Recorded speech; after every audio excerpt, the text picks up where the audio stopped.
Hi good evening, আশা করি তোমরা সকলে ভালো আছো। আজকে আমি যে গল্পগুলো তোমাদের কাছে নিয়ে এসেছি সেই গল্পগুলো আমি এতদিন যত রকম গল্প বলেছি তার থেকে একটু অন্যরকম গল্প।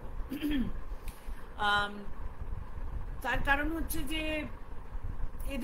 যাদের নিয়ে আমি গল্পটা বলবো বা যাকে নিয়ে গল্প বলবো এবং যাদের নিয়ে তাদের কথা আমি কোনোদিন আজ পর্যন্ত যতদিন অনলাইন করছি কোনোদিন বলিনি, কিন্তু এবার আমি ঠিক করলাম যে তাদের নিয়ে তোমাদেরকে কথা বলবো।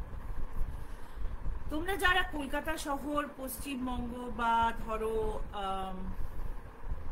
মোটামুটি এইসবের দিকে মানে তার সাথে কিছু না কিছু সম্পর্ক তোমাদের আছে, তারা সকলেই মায়ের বাড়ি, সিস্টার নিবেদিতার বাড়ি, উদ্বোধন অফিস এবং বাড়ি এই সব জায়গাগুলো হয়তো জানো, গেছো বা শুনেছো। এখানে আরেকটি জায়গা আছে, ওখানে একদম কাছাকাছি, খুব কাছাকাছি, সেটি হচ্ছে তোমার 26 নম্বর গৌরী মাতা সরণিতে। সেখানে আছে শ্রী শ্রী সারদা শ্রী আশ্রম। এই আশ্রমের প্রতিষ্ঠাতা হচ্ছেন গৌরীমা বা গৌরীপুরী দেবী, যিনি শ্রী রামকৃষ্ণের শিষ্যা ছিলেন এবং যাকে শ্রী রামকৃষ্ণ বলেছিলেন যে মেয়েদের জন্য কিছু করার জন্য, মানে উনি সন্ন্যাসী ছিলেন কিন্তু রামকৃষ্ণ দেব ওনাকে পুরোপুরি সন্ন্যাস নিতে দেননি, মানে উনি সবকিছু ছেড়ে ছুড়ে চলে যেতে চেয়েছিলেন। গৌরীমাকে সন্ন্যাস নিতে দেয়নি, ঠাকুর মাকে মানে গৌরীমাকে প্রথমে মায়ের সাথে রেখেছিলেন, মানে সারদা মার সাথে, এবং তারপরে গৌরীমাকে বলেন যে উনি গৌরীমাকে গৌরদাসী বলে ডাকতেন, বলেন যে তোকে মেয়েদের জন্য কাজ করতে হবে। এবং বিবেকানন্দ মানে শ্রী বিবেকানন্দ ওনাকে তাই বলেন যে গৌরীমার মধ্যে যে ক্ষমতা ছিল সেই ক্ষমতা আমাদের দেশের তখন মেয়েদের খুব দরকার। তো এই শ্রী শারদেশ্বরী আশ্রম 1850 সালে গৌরীমা স্থাপনা করেন বা শুরু করেন। এবার তোমরা বলতে পারো যে এই আশ্রমের সাথে আমার কি সম্পর্ক? আমার সম্পর্ক হচ্ছে যে আমি খুব ছোটবেলায় আশ্রমে যাতায়াত করতাম, আমার মাসি যেতেন, আমার মাসি ওখানে শিষ্যা ছিলেন, এবং যাতায়াত করতে করতে কোনো একটা দিন, তখন আমার খুবই বয়স কম, খুবই কম, কি 10 কি 11 বছর বয়স হবে, আমার মনে হলো যে আমারও দীক্ষা নেওয়া উচিত। আমি তখন দীক্ষার কেন কিছুই বুঝি না, কিন্তু আমার মনে হলো যে আমার দীক্ষা নেওয়া উচিত। এবং সেই শুনে আমার মা এবং অন্যরা বলেছিল যে ছেলে খেলার কথা, এসব হয় না, মানে গুরুর সময় থাকে ইত্যাদি ইত্যাদি, ওরকম কিছু হবে না। কিন্তু আমার যে গুরুমা, আমি যার নাম এখানে তাকে আমি শুধু ডাক নামে ডাকবো, তোমরা পরে আশ্রমের ব্যাপারে যদি খোঁজ খবর নাও তাহলে তোমরা জানতে পারবে আমার গুরুমাকে। তিনি রাজি হয়ে যান আমাকে দীক্ষা দেওয়ার জন্য এবং দীক্ষাও দেন। তো সেই সূত্রে আমি আশ্রমের সাথে জড়িত। অনেকদিন আমার কলকাতা যাওয়া হয় না বলে আশ্রমেও খুব কম যাওয়া হয়, কারণ কলকাতা যখন আমি যাই তখন আমার আশ্রমে যাওয়ার মতো সময় থাকে না, কারণ আমি থাকি সাউথে, আশ্রম নর্থে। কিন্তু এবার আমি কলকাতায় গেছিলাম এবং সময় করে আশ্রমে গেছিলাম, কারণ আমার যেতে ইচ্ছে হয়েছিল, মনে হয়েছিল আমার যাওয়া দরকার। এবং যাওয়ার পরে আমি একটা বই ওখান থেকে পাই যেটা আমার গুরুমার উপরে, এবং সেই বইটা পড়তে পড়তে এমন কতগুলো গল্প আসে যে আমি ভাবি যে তোমাদেরকে সেই গল্পগুলো শোনাবো। তো আজকে আমি সেই গল্পগুলো শোনাবো। তার আগে তোমাদেরকে একটু বলি যে গৌরীমার শিষ্যা দুর্গা মা, দুর্গাপুরী দেবী, উনি হচ্ছেন, উনি মানে আশ্রমটা এগিয়ে নিয়ে গেছেন, এবং তারপরে আমার গুরুমা। তো আমার গুরুমা অবধি যারা ছিলেন, মানে আমার গুরুমার সমসাময়িক কয়েকজন ছিলেন যারা সারদা মাকে দেখেছেন। তারপরে অবভিয়াসলি সারদা মা দেহত্যাগ করেন এবং ইনস্পিরিট থাকেন, কিন্তু উনি ফিজিক্যালি অন্য কেউ দেখেনি। তো কেন বলছি এটা, তার কারণ হচ্ছে যে ওই আশ্রমে তোমরা যদি যাও, আমার কাছে তো ওটা পুণ্যভূমি, সে তো ছেড়ে দাও, তোমাদের সকলেরই একটা জিনিস মনে হবে, 1 নম্বর কথা হচ্ছে যে এই যে বাড়িটা, এটা অনেক বাড়ি ঘুরে টুরে তারপরে জমি কিনে পয়সা জোগাড় করে, মানে রীতিমতো ভিক্ষে করে পয়সা জোগাড় করে কিন্তু ঠাকুর করে দিয়েছিলেন। এই জমিটা ওনারা কিনেছিলেন এই মানে আশ্রম বানানোর জন্য।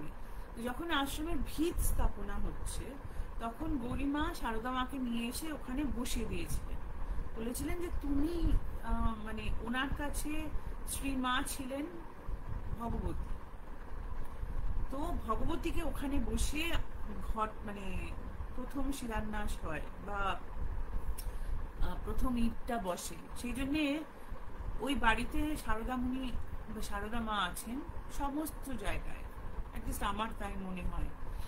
এবং আর একজন যিনি আছেন তিনি হচ্ছেন রাধা দামোদর লালজি, যিনি গৌরীমার দামোদর, যাকে গৌরীমা আর একজনের কাছ থেকে পেয়েছিলেন।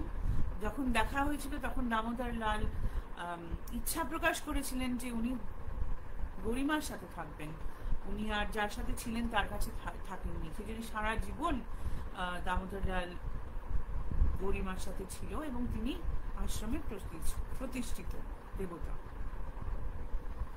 তো ওনার সাথেও আমার অনেকদিন বাদে দেখা হলো, অনেকদিন দেখা হয়নি। এবং আমি যাওয়ার পরে ওখানে যে মারা আছেন এখন, তারা বললেন তুমি তো আসো না, একদিন এসে একটু ভোগ খেয়ে যাও। এই সৌভাগ্যটাও হলো, গিয়ে ভরপেট ভোগ খেয়ে এলাম।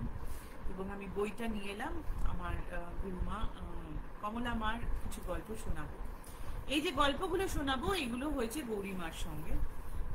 এবং গল্প হিসাবে যারা বলেছেন, একজন হচ্ছে দুর্গা মা এবং দ্বিতীয়জন হচ্ছেন কমলা মা, মানে আমার গুরু। সেই জন্য আমার মনে হয়েছিল যে তোমাদের শুনতে ভালো লাগবে।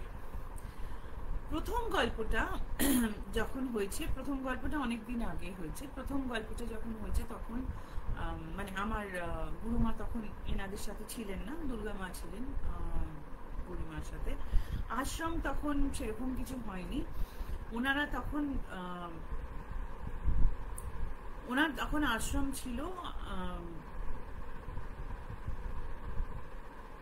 কপালেশ্বর বলে ব্যারাকপুরের কাছাকাছি একটি গ্রামে। ওখানে আমি প্রোনাউন্স ঠিক মতো করতে পারছি না, সরি, বাট কপালেশ্বর বলছি আমি। কপালেশ্বর শিব মন্দিরের কাছেই ওনার আশ্রম ছিল এবং উনি ওখানে সাধনা করতেন এবং জপ তপ করতেন। যারা মেয়েরা ছিল তাদের দেখাশোনা করতেন। ছোটখাটো আশ্রম ছিল, কিছু বড় ছিল না আশ্রম। এবার সেই আশ্রমের কাছে গঙ্গা ঘাট ছিল, শিব মন্দির মানে গঙ্গা ঘাট। এবং সেখানে বহু মহিলা আসতেন জল নিয়ে যেতে, চান করতে, জল নিয়ে যেতে, গঙ্গা জল নিয়ে যেতেন এবং কপালেশ্বরের মাথায় ঢালতেও তারা তাই করতেন। বাড়ি যাওয়ার আগে খানিকটা জল ঢেলে পুজো করে তারপরে যেতেন। এবার সকাল সন্ধ্যে সবসময় মহিলাদের যাতায়াত ছিল ওখানে।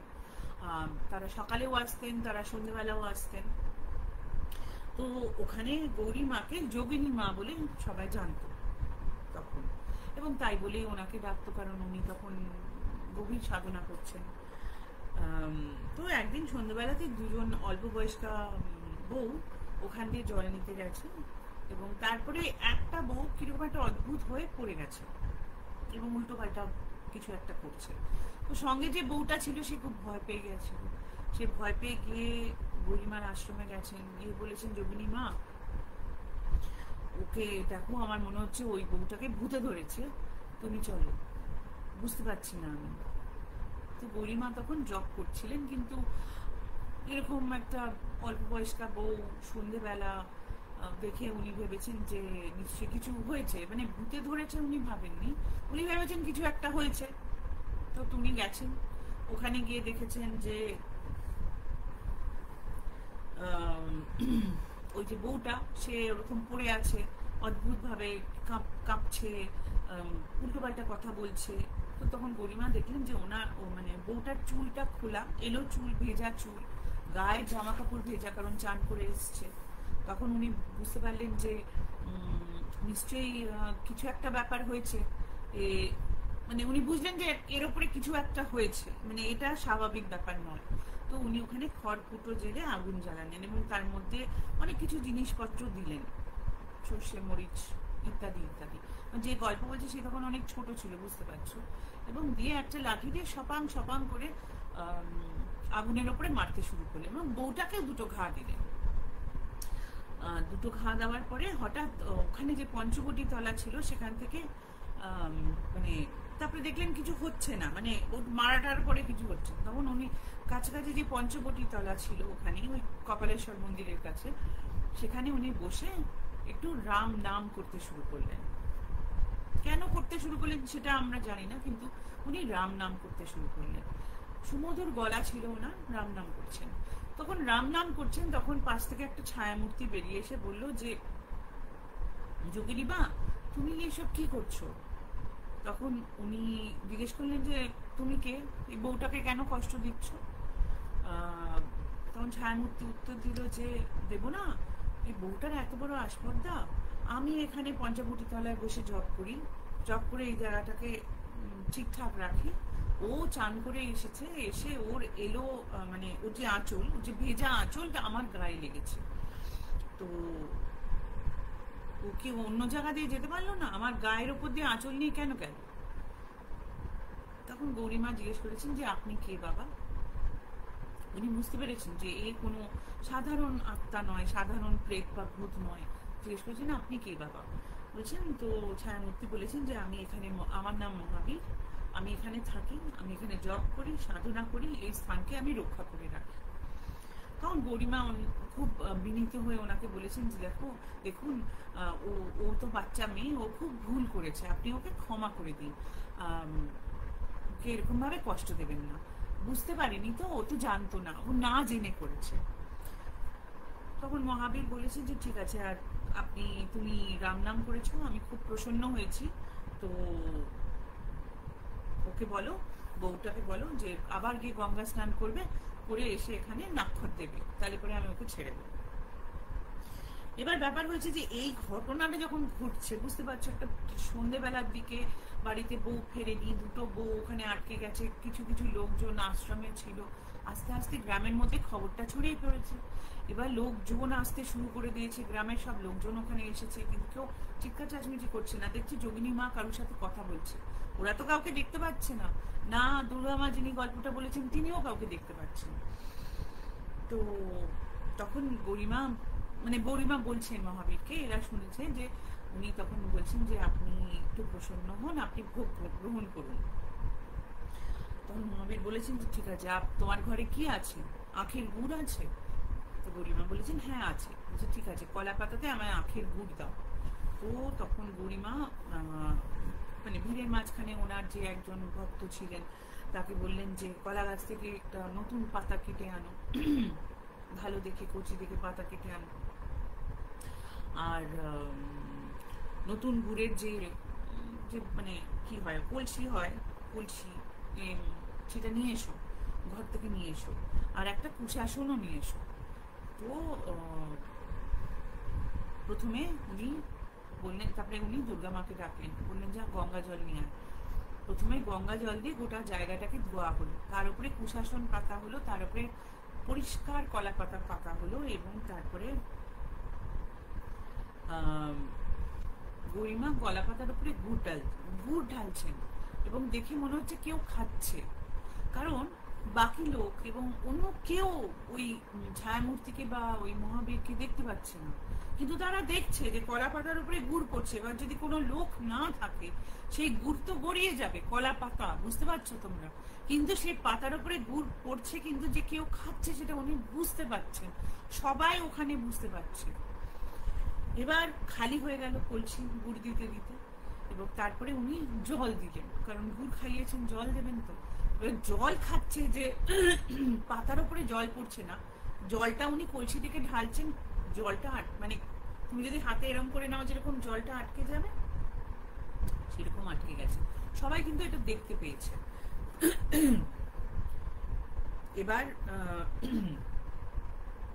এবার খালি হয়ে যাওয়ার পরে তখন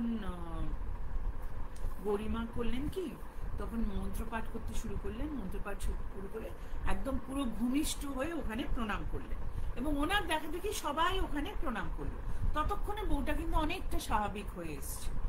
তখন উনি বউটাকে বললেন যে এই কুশাসন, এই কলা পাতা, এই যে কলসি আর এই যে জলের কলসি, এগুলো সব নিয়ে গঙ্গায় বিসর্জন দাও এবং চান করে এসে এখানে না। তো তখন সে তাই করে এসে করলো, এবং তারপর থেকে তার আর কোনো ভয় ডর বা তার কোনো অস্বাভাবিকতা ছিল না, মানে ওইটুকু সময় যেটুকু ছিল তারপরে সে ঠিক হয়ে গেছিল। তো এই গল্পটা দুর্গা মা পরে লোকজন মানে আশ্রমের লোকজনকে বলেছেন যে তিনি মহাবীরকে তো নিজের চোখে দেখেননি, কিন্তু মহাবীরের খাওয়া দেখেছেন, জল খাওয়া দেখেছেন, মানে একটা বুঝতে পেরেছেন যে ওখানে এরকম ছিল, এই ক্ষমতাটা ছিল গৌরীমার। তো এটা ছিল আমার প্রথম গল্প।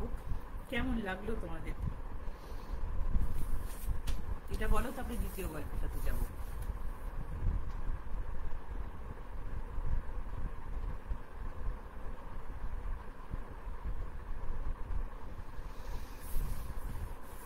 ইন্দ্রাণী বলছে অপূর্ব অপূর্ব, আমি দেখতে পাচ্ছি না কার জ্বর হয়েছে। ও তাপসীদির জ্বর হয়েছে, ঠিক হয়ে যাও দিদি তাড়াতাড়ি, এই ওয়েদারটা বড্ড খারাপ সেই জন্য হচ্ছে, ভালো হয়ে যায়। সোনালি দিয়ে ভালো লেগেছে, গীতা দিয়েও ভালো লেগেছে। ওকে, এবার আমি সেকেন্ড গল্পটাতে যাচ্ছি। এবার দ্বিতীয় গল্পটা হচ্ছে, এটাও দুর্গা মা বলেছেন, উনিও তখন অনেক ছোট।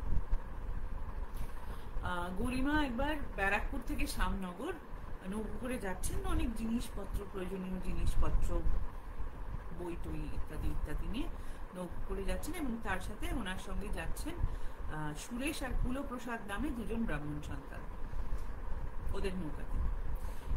এবার শ্যামনগরে গঙ্গার তীরে যখন নৌকোটা ভিড়ল তখন অন্ধকার হয়ে গেছে, তারপরে সময়টা বর্ষাকাল, বুঝতেই পারছো খুবই মানে গঙ্গায় তখন ভাটা ছিল বলে জল কম ছিল, কাদা বেশি ছিল, হাঁটা চলা করার খুব মুশকিল।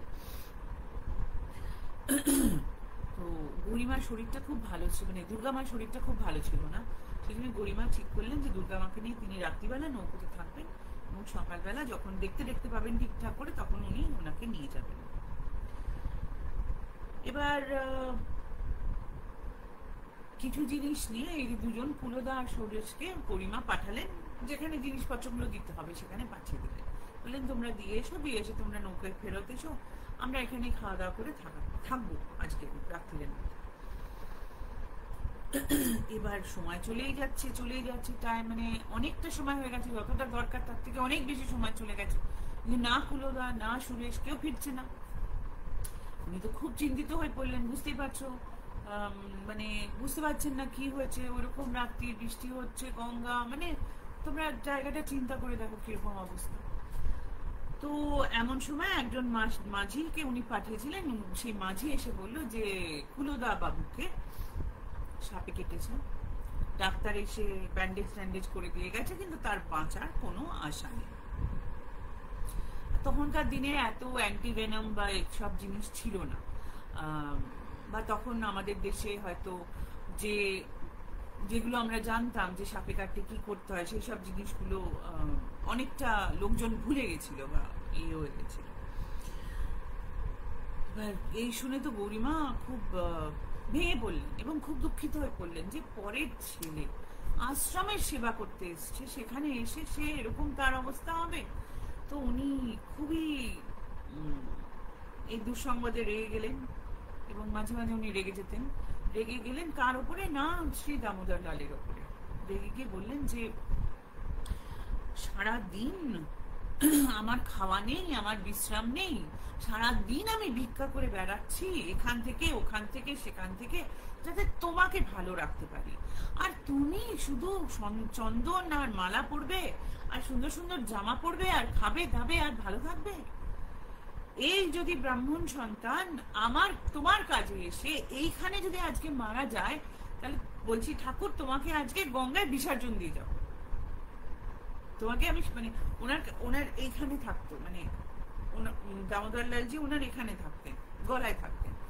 তো বললেন যে আমি গলা থেকে খুলে তোমাকে আজকে গঙ্গায় বিসর্জন দিয়ে যাবো, থাক, আমার ঠাকুরের দরকার নেই। তখন তারপরে মাঝিকে বললেন যে ভাই আমাকে তুই নিয়ে চল, তো আমি দেখবো, কুলদাকে একটু দেখতে যাব, তার তো এরকম অবস্থা, আমি দেখতে যাব। এবার নৌকাতে একটা ছোট্ট বাচ্চা মেয়ে, সে একা একা থাকবে। তো যাই হোক, তখনকার দিনের মাঝিরা খুব ভালো ছিলেন, প্লাস ওনাদের সাথে মাঝিরা খুব ভালো ছিলেন। তখন উনি বললেন, দুর্গা মাকে বললেন যে তুই বসে জপ কর, তুই বসে ভগবানের নাম কর, আর কিচ্ছু হবে না, আমি ঘুরে আসছি, আমি কুলোদাকে দেখে আসছি। তো উনি গেলেন, কুলোদা শুয়ে আছে চোখ বন্ধ, দেখেই মনে হচ্ছে খুবই খারাপ অবস্থা। যেখানে বাধা ছিল, মানে যেখানে কেটেছে তার উপরে বেঁধে দিয়েছে যাতে বিষটা না ছড়াতে পারে। উনি গিয়ে বলছেন সুরেশ কান্নাকাটি করছে ওখানে, যার বাড়িতে তারাও কান্নাকাটি করছে। তখন উনি সুরেশকে বলছেন, সুরেশ শোন শোন, ওঠ ওঠ, ওর ওই বাঁধাটা খুলে দে, আমি দেখতে চাই কাটার জায়গাটা। তো কেউ খুলতে ভয় পাচ্ছে যে ওটা কেটে দিলে যদি বিষটা ছড়িয়ে দেয়, যতটুকু প্রাণ আছে তাও বেরিয়ে যাবে। তখন উনি এতবার বলার পরে কেউ যখন কথা শোনেনি, তো উনি তখন আবার সুরেশকে বললেন যে কিরে সুরেশ, ওঠ ওঠ, বলছি না, আমি বলছি, খোল খোল, খুলে দে। তো উনি, সুরেশ, মায়ের ওপরে তো ভক্তি আছে, জায়গাটা খুলে দিলেন।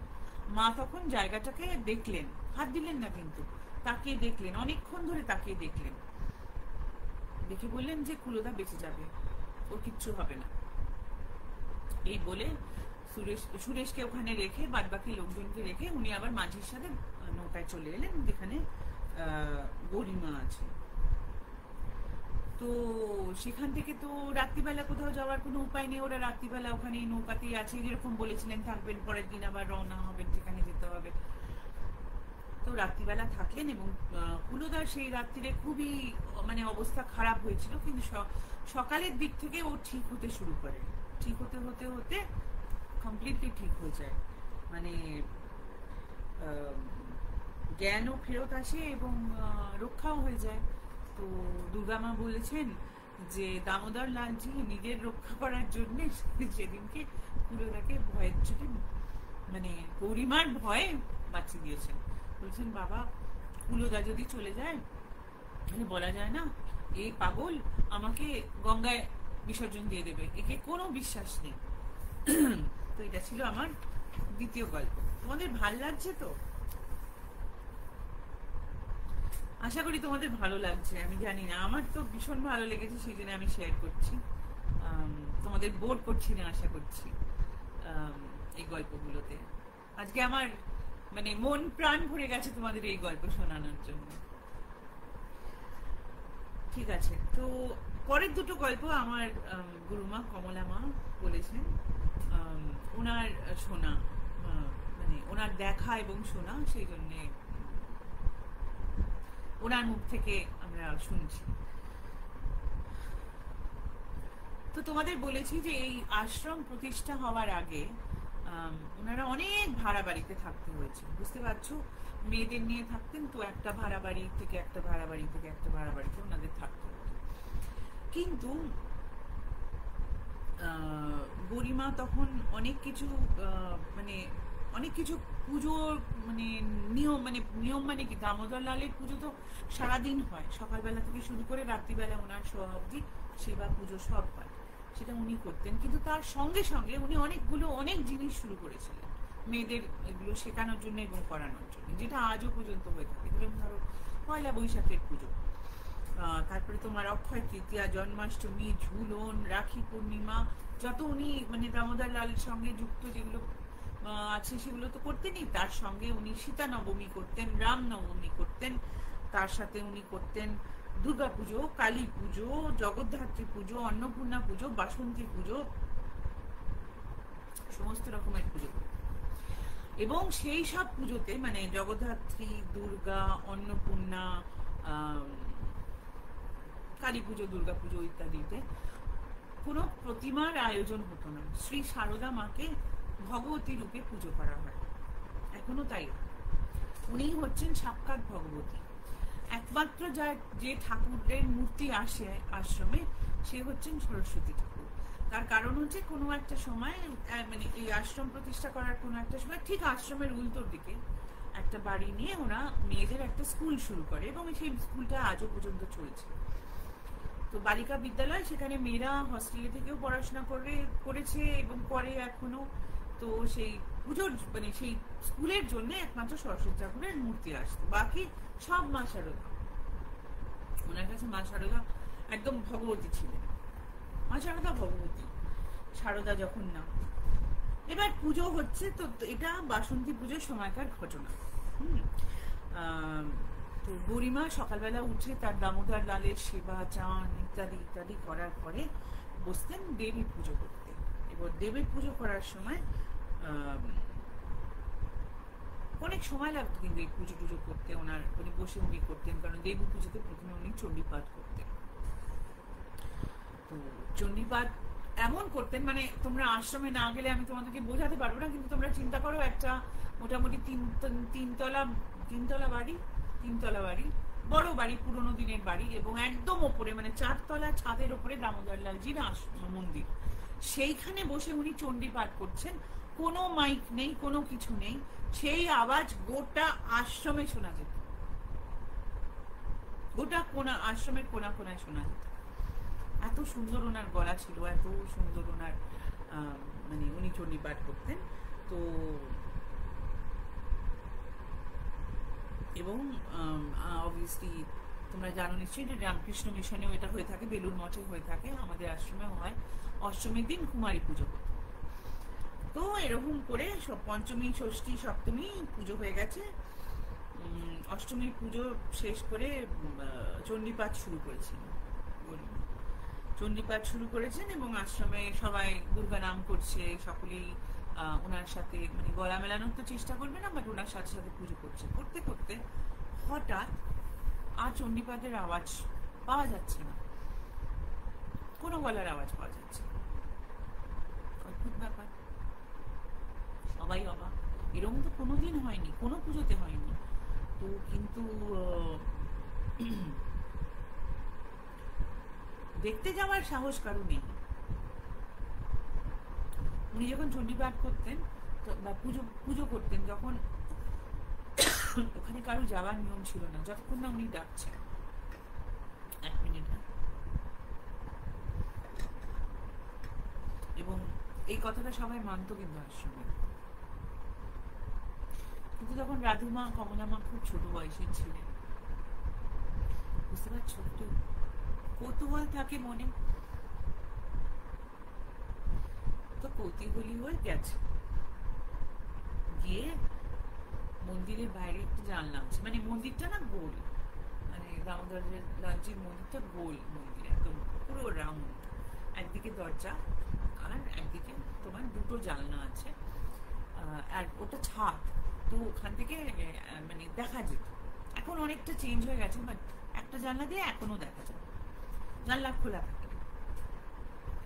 তো জানলা দিয়ে গিয়ে টুকটুকি মেরেছে যে দেখার জন্য যে কি হচ্ছে। খুব আস্তে আস্তে আস্তে আস্তে পায়ে উঠে গেছে, উঠে গিয়ে মানে এরকম সিঁড়ি দিয়ে উঠে সামনে জায়গা, তারপরে মানে এখান দিয়েও ছাদে যাওয়ার জায়গা আছে, আর মন্দিরটা শুরু এখান থেকে, মানে তুমি যদি ছাদে যাও, যে মন্দিরে বসে আছে সবসময় তোমাকে দেখতে পারবে না, এরকম একটা ওদের ধারণা। তো মন্দিরে গেছে, গিয়ে দেখছে যে অবাক হয়ে দেখছে যে গরিমার মুখ পুরো সিঁদুরের মতো লাল হয়ে গেছে, গলার এই জায়গাটা পুরো সিঁদুরের মতো লাল হয়ে গেছে, আর উনি চোখ বন্ধ করে বসে আছেন। আর ওনার যে উনি তো সাধারণ করে কাপড় পরতেন, সেই আঁচলটাকে খুলে নিয়ে উনি কিছু একটা মুছছেন, চোখ বন্ধ, কিন্তু চোখ বন্ধ অবস্থায় উনি মুছছেন। মানে তোমার সামনে যদি কেউ বসে থাকে, তার যদি কিছু মানে যা তুমি মুছতে চাও, কি মুছছে বুঝতে পারছি না, তো মুছছেন, আস্তে আস্তে আস্তে আস্তে মুছছেন আর ওনার ওই রকম অবস্থা, মানে পুরোটা উনি যতটুকু ওরা দেখতে পাচ্ছে ততটুকু লাল। করতে করতে আস্তে আস্তে মার হাত থেকে শাড়ির আঁচলটা পড়ে গেল এবং উনি আস্তে আস্তে চোখ খুললেন, কিন্তু তখন ওরকম মুখ সিঁদুরের মতো লাল, গলা ওরকম লাল।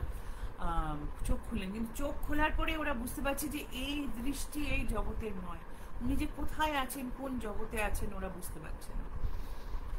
থাকার পরে খানিকক্ষণ বাদে মার আবার সঙ্গীত এলো, গরিমার, এবং আস্তে আস্তে আস্তে আস্তে মুখ এবং গলা নর্মাল হয়ে গেল, মানে লাল ভাবটা চলে গেল, এবং উনি আবার চণ্ডীপাঠ করতে শুরু করলেন। যেই চণ্ডীপাঠ করতে শুরু করলেন, এই 2টো মেয়ে একটু আস্তে আস্তে আস্তে আস্তে লাফিয়ে লাফিয়ে পালিয়ে গেছে ওখান থেকে, নিচে নেমে গেছে। সারাদিন মনের মধ্যে তো একটু চলছে যে কি ব্যাপার হলো। আর গৌরীমাকে, আমার গুরুমা এবং রাধুমা এবং অন্যান্য যারা ছিলেন তারা ঠাকুমা বলে ডাকতেন, কারণ উনি হচ্ছেন দুর্গা মার গুরু এবং দুর্গা মা হচ্ছে আমার গুরুমার গুরু, সো ঠাকুমা সেই সূত্রে ঠাকুমা বলে ডাকতেন।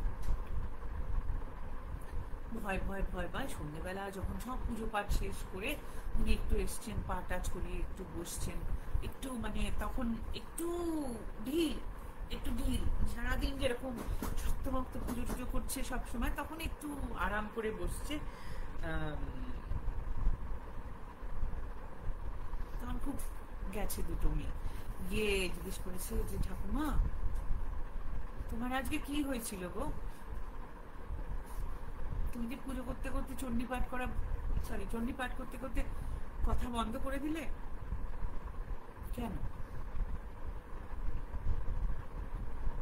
তখন একটু মুখ তুলে উনি হেসেছেন, বুঝতে পেরেছেন যে ওরা দেখতে পেয়েছে। তখন বলেছেন যে শুনবি, ভয় পাবি না তো? না না ঠাকুমা তুমি বলো বলো, আমরা ভয় পাবো না। বলছেন জানিস তো রোজই চণ্ডী পাঠ করি, আজকে যখন অষ্টম অধ্যায় পাঠ করছি যেখানে রক্তবীজের সাথে মা দুর্গার যুদ্ধ চলছে, তখন দশভুজার দর্শন হয়েছিল ওনার।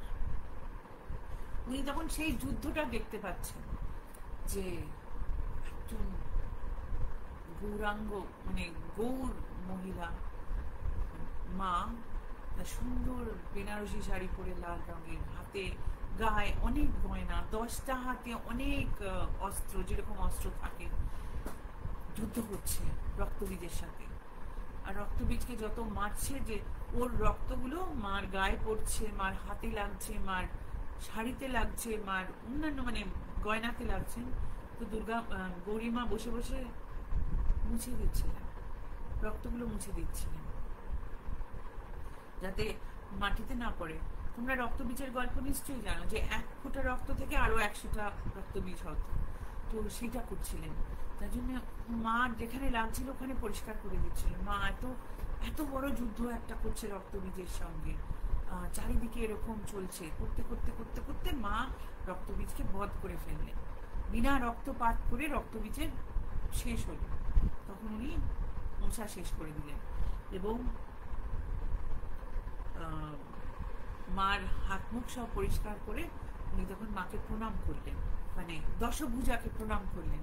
প্রণাম করে তারপরে আবার উনি এই পৃথিবীতে চলে এলেন। এতক্ষণ তো অন্য পৃথিবীতে ছিলেন, এই পৃথিবীতে চলে এলেন যে উনি আবার চণ্ডী পাঠ করতে শুরু করলেন। তখন মেয়েদের একটাই প্রশ্ন ছিল যে আচ্ছা ঠাকুমা যদি দশভুজার যুদ্ধে দশভুজাকে দেখতে পায় তাহলে ঠাকুমা কে? এই প্রশ্নের উত্তর কে দেবে বলো? কেউ দিতে পারে?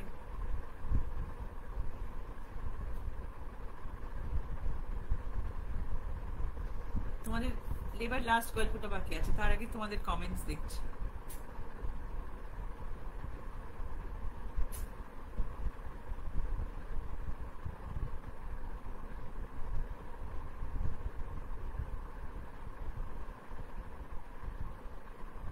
জয় দামোদর লালজি।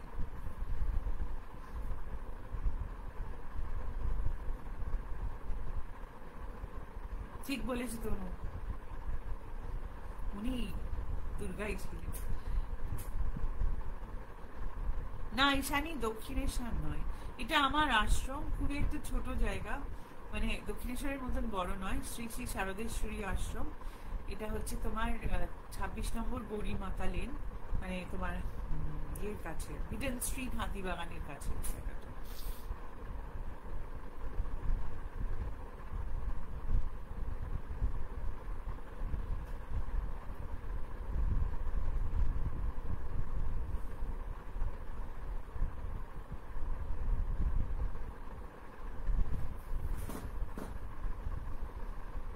তোমাদেরকে আমি লিংক পাঠাবো, তো ওদের মানে ওয়েবসাইটটা খুব বেশি বড় না, তো দেখতে পাবে ওখানে। আর যদি কোনোদিন কলকাতা যাও, বা তোমরা যারা কলকাতার কাছাকাছি থাকো বা কলকাতায় থাকো, তারা যদি কখনো যাও প্লিজ একবার আশ্রমে যেও, একটু দামোদর লালজির দেখা করো।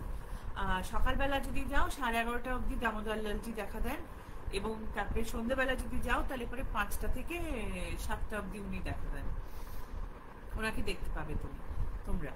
আবার ওখানকার মাদের সাথে কথা বলে আসতে পারবে। আশ্রম বেশি বড় না, কিন্তু ভালো লাগবে, মনে একটা কিছু হবে, আমি এটা তোমাদের গ্যারান্টি দিতে পারি। তো এবার আসছি আমরা লাস্ট গল্পতে। এটাও একটা ভাড়া বাড়িতে হয়েছে, ঠিক আছে। তো মানে গরিমার কানেকশন দুটো জগতের সঙ্গেই ছিল, সব জগতের সাথেই ছিল। যদি তোমরা মাল্টিভার্স বিশ্বাস করো তাহলে মাল্টিভার্সের সঙ্গে আছে। তো এটাও একটা ভাড়া বাড়িতে হয়েছে।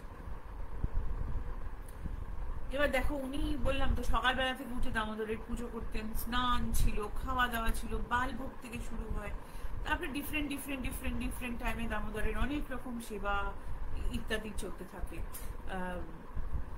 সব করতেন উনি, পুজো পাঠ, তারপরে পুজো পাঠ ছিল, মানে দামোদরের পুজোর পরে অন্যান্য পুজো, ঠাকুর ঠাকুর, মানে অনেক ব্যাপার। এবার একদিন সকালবেলা আশ্রমে সব মেয়েরা দেখছে যে গরিমা ভীষণ বিজি, মানে এত বিজির পরেও যদি বিজি হওয়া যায় তাহলে পরে যেরকম অবস্থা হবে, খুব বিজি খুব বিজি, মানে সকাল থেকে খিচুড়ি রান্না করছে সমস্ত কিছু দিয়ে। এই যে খিচুড়িটা ওরা উনি রান্না করতেন, এই খিচুড়িটা যদি তোমাদের ভাগ্যে হয় তাহলে হয়তো খেতে পারবে, কারণ এখনো ওনারা বানায় এই খিচুড়ি। এই খিচুড়ির নাম ছিল জগা খিচুড়ি, মানে জগন্নাথ দেবের জন্য খিচুড়ি, দামোদর লালজির জন্য খিচুড়ি। খিচুড়ির মধ্যে সবকিছু পড়ে, যা তরকারি আছে সব তরকারি পড়ে, এবং তার যা স্বাদ হয় আমি বলে বোঝাতে পারবো না। মানে এমন কিছু জিনিস নেই যে খিচুড়িতে পড়ে না, সেজন্য বললাম তো জগা খিচুড়ি না। মানে প্রায় 20-25 জন, মানে 25-26 জনের মতন রান্না হচ্ছে হঠাৎ, কোনো কারণ মানে কোনো কথা নেই, কোনো বার্তা নেই। 25-26 জন লোক কোথা থেকে আসবে?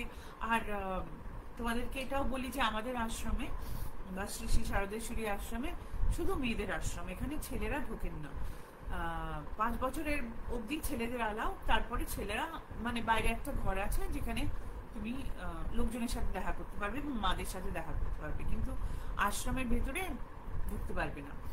পুজো পার্বণের দিন যখন দামোদর লালজি বছরে বোধহয় 1-2 দিন, মানে অবভিয়াসলি রথের সময় এবং আর একটা কোন একটা সময় আছে আমি ভুলে গেছি, যখন উনি নিচে নামেন, মানে সরি যখন আশ্রমের পুজো হয় তখন উনি স্কুল বাড়িতে আসেন, তখন পুরুষ শিষ্যরা ওনার দর্শন করতে পারে, কিন্তু আদারওয়াইজ আশ্রমে ছেলেরা নট অ্যালাউড। তো বুঝতেই পারছো যে মেয়েদের দিয়ে সব কাজ করাচ্ছেন না, এটা আনা, এটা দিয়ে ওটা দিয়ে সেটা দিয়ে, তোমরা ভাবছে যে 20-25 জন লোক কোত্থেকে আসবে, কে আসবে 20-25 জন লোক? যাই হোক, কলা পাতা টলা পাতা সমস্ত ব্যবস্থা হয়ে গেছে, মানে ওইখানেই রান্না করছেন, ওখানেই রান্নাঘর আছে, দামোদরের রান্নাঘর ওপরেই আছে, সব হচ্ছে। এবার মেয়েরা সবাই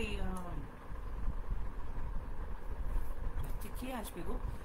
তো ঠাকুমাকে তো এইসব কথা জিজ্ঞেস করতে পারছে না, ঠাকুমা তো একটু রেগে যায় মাঝে মাঝে। তো যা যা কাজ করতে বলেছে করে দিয়েছে, কাজ টাজ করে দেওয়ার পরে ঠাকুমা দেখার জন্য ওরা ওয়েট করছিল যে কি হচ্ছে, সকলে ছাদের উপরে কারা আসছে খেতে। তো ঠাকুমা তারপরে ওদেরকে ওখান থেকে বের করে দিয়েছে, বের করে দিয়ে দরজা বন্ধ করে দিয়ে বলেছে যে এখন তোরা এখানে কেউ আসবি না, আমি যতক্ষণ না ডাকছি ততক্ষণ কেউ আসবি না, এখানে তোদের কোনো কাজ নেই। দেখো, গরিমা বলেছেন, ঠাকুমা বলেছেন, ওদের এত সাহস নেই যে সেটা ভেঙে কিছু করতে যাবে, ওরা মোটেও ওখানে যাবে না। ভেতরে ভেতরে প্রচন্ড একটা কিউরিওসিটি যাচ্ছে যে ঠাকুমা কি করছে বুঝতে পারছি না। তো এই করতে করতে করতে করতে 1-2 মতন কেটে গেছে, কোনো আওয়াজ নেই, মানে দুজনে একটু হেঁটে হেঁটে না ছাদের দরজায় গিয়ে একটু কান লাগিয়েছিল, বুঝতেই পারছো বাচ্চা মেয়ে, কোনো আওয়াজ পাইনি। তারপরে দুজনে দুজনকে বলেছে যে চল চল, ঠাকুমা দেখতে পেলে খুব বকবে বলে নিজেরাই নেমে গেছে নিচে। হ্যাঁ, নিয়ে ওয়েট করছে যে ঠাকুমা কখন আসবে, একটু জিজ্ঞেস করবো যে কি করছো, কতজন এতজনকে খাওয়াচ্ছ কেন। এবার আশ্রমের সকলেরই এটা জিজ্ঞেস করতে ইচ্ছা করছে, কিন্তু এই বাচ্চা দুটোর বড্ড বেশি টকবক টকবক করছে কিউরিওসিটি। তো অনেকক্ষণ বাদে ঠাকুমা দরজা খুলেছে, দরজা খুলে বলছে, ও রাধি, ও কমলি, কোথায় গেলি, আয় আয় আয় আয় আয়, তাড়াতাড়ি আয়। তো ওরা দৌড়ে দৌড়ে দৌড়ে দৌড়ে দুজনে গেছে, এমনিতেও আধা সিঁড়িতে উঠেই বসেছিল, মানে খুব বেশি দূরে ছিল না, উঠে গেছে সিঁড়িতে। উঠে গিয়ে দেখছে যে এরকম 25টা মতো কলা পাতা ওখানে, যেরকম 25টা লোকের কলা পাতা পেতে দিয়ে যেরকম পাত হয় ওরকম পড়ে আছে। দেখে মনে হচ্ছে কলা পাতাতে খাবার লেগে আছে, কিন্তু মানে মানে কেউ খাবার পরে যেরকম কলা পাতাতে জিনিস লেগে থাকে, ধুলু ধুলু ধুলু ধুলু সেরকম লেগে আছে, কিন্তু কোনো লোকজন নেই। পরে না দুজনে আর পারেনি, মানে আর মানে যা থাকে কপালে এই ভেবে দুজনেই জিজ্ঞেস করছে, ঠাকুমা কে এসেছিল গো, কোথা দিয়ে এলো গো, ছাদে কি করে উঠলো গো, কে খেলো গো, আমাদের কিছু বললে না তুমি? তখন গরিমা একটু হেসেছে, হেসে বলছে, তোদের বললে তোরা ভয় পেয়ে যাবি বাবু, সেই জন্য তোদেরকে বলিনি, কারণ তোরা ভয় পাবি। তখন দুজনের হাত ধরে বলছে, না না না, ভয় পাবো না, বলো আমাকে বলো। বলছে, দেখ আমার কাছে রোজ রাত্রে কিছু আত্মা আসতো, তারা এখানে আসতো, পুজো পাঠ দেখতো, কথাবার্তা বলতো, মনের কথা বলতো, ওরা সব ভক্ত। তো একটু দামোদরের আরতি দেখতে আসতো, মানে মুক্তি পায়নি, এখানেই আছে, সেই জন্য আসতো। ভোগ খাওয়ার খুব ইচ্ছে হয়েছিল ওদেরকে। তো আমি তখন ঠিক করলাম যে ঠিক আছে, একদিনকে তোদের ভোগ খাওয়াবো, আর ভোগ খাওয়ানোর পরে তোদের সবার মুক্তি হয়ে যাবে একদম জীবনের থেকে, সরি, এই আত্মা থেকে মুক্তি। শুধু তাই হবে না, ওদের যে কর্মচক্র যেটাতে আমরা আটকে গিয়ে বারবার বারবার আমরা জন্মাই, সেইটা থেকেও মুক্তি পেয়ে যাবে, কারণ দামোদর লালের ভোগ খাচ্ছে ওরা, সেই জন্য। তো এই যোনি থেকে মুক্তি হয়ে ওরা একদম পুরো এনার্জিতে ফেরত চলে যাবে, সেই জন্যে এই দিনটা উনি বেঁচেছিলেন। এবং ওই 25 জনকে মতো, 25-26 জনকে মতো, ঠিক ওনার মানে কমলামার মনে নেই, 25-26 জনকে উনি বসিয়ে নিজেই খিচুড়ি রান্না করেছেন, নিজেই দামোদরকে দিয়েছেন, এবং সেই ভোগ এনাদেরকে খাইয়েছেন। তারপরে উনি বললেন যে আয় আমার সঙ্গে সঙ্গে একটু পাতাগুলো তুলে ফেলে দে। তো ওদের দিয়ে পাতাগুলো তুলে ফেলালেন, ফেলে ওদেরকে চান করালেন, চান করে দামোদরকে প্রণাম করালেন, নিজেও চান করলেন, দামোদরকে প্রণাম করলেন, তারপরে খাওয়া দাওয়া করলেন। এই ছিল আমার 4টে গল্প। তোমাদের কেমন লাগলো আমাকে জানাও। আমার ভীষণ আনন্দ হয়েছে গল্প শোনাতে তোমাদেরকে, খুব ভালো লেগেছে, আমার খুব প্রাণের মনের কাছে এই গল্পগুলো ছিল।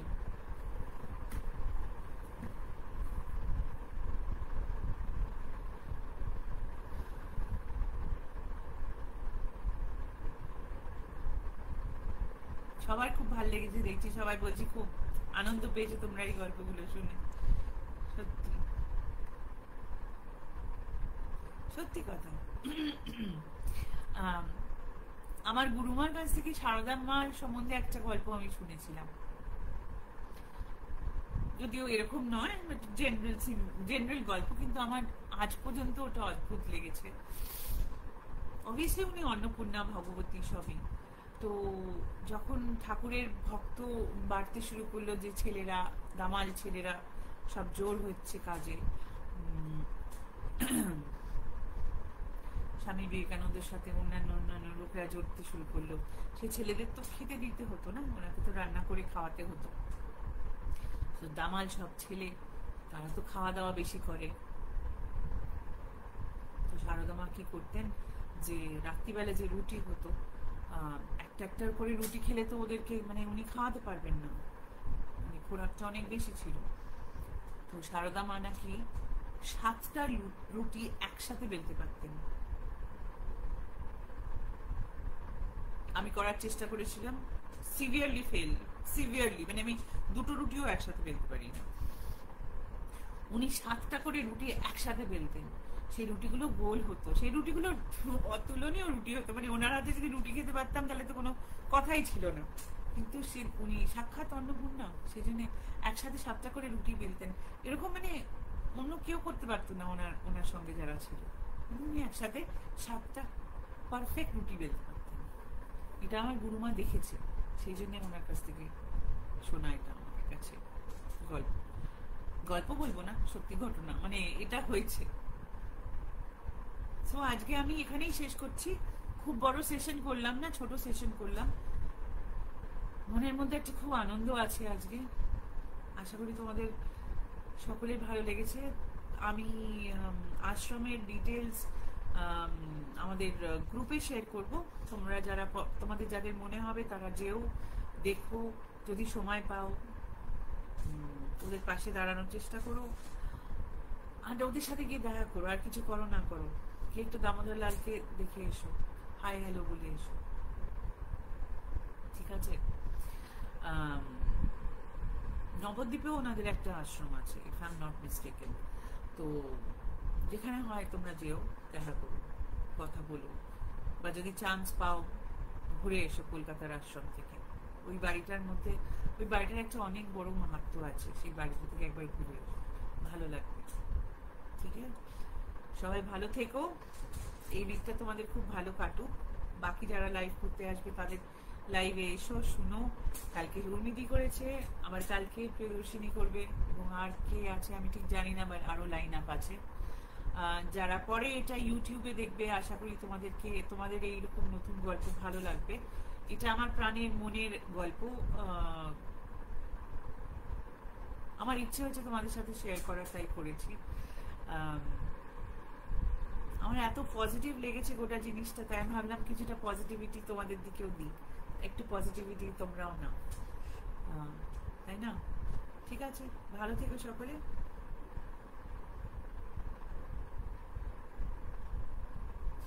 আমি যে বইটা থেকে পড়েছি সেই বইটা, এইটা হচ্ছে বই। এটা তুমি আশ্রম ছাড়া পাবে না তাপসী দি, ওখান থেকেই তোমাকে অর্ডার করতে হবে। এই বইটা আমার গুরুমার ওপরে।